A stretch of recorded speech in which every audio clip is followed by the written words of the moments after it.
ये घर में इस्तेमाल होने वाली एक आम पानी की मोटर है, डंकी पंप जिसे कहा जाता है।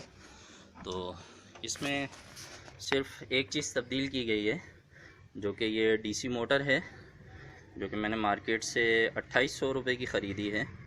और यहाँ पहले बिजली से चलने वाली ये मोटर लगी हुई थी, जिसे मैंने खोल लिया है और उसकी जगह पर जो है वो ये मोटर हमने अटैच कर दी है।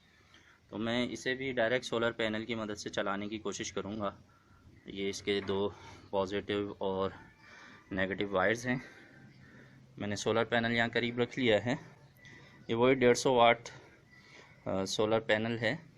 तो चलिए देखते हैं ये काम करता है या नहीं। ये पानी मैं टैंक से, जो नीचे पानी का टैंक है, मैं उसमें से इस टब में भरने की कोशिश करूँगा।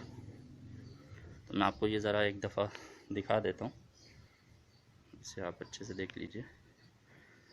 तो अब मैं इसे अटैच करूँगा और फिर देखते हैं क्या होता है।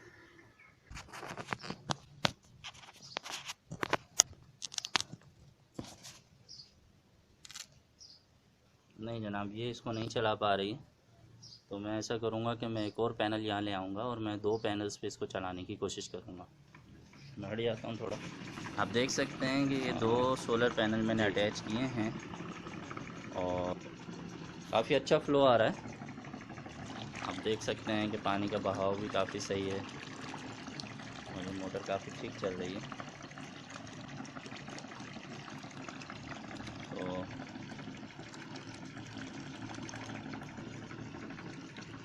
दो सोलर पैनल दोपहर के टाइम इसको बिल्कुल सही चलाने में कामयाब हो गए हैं।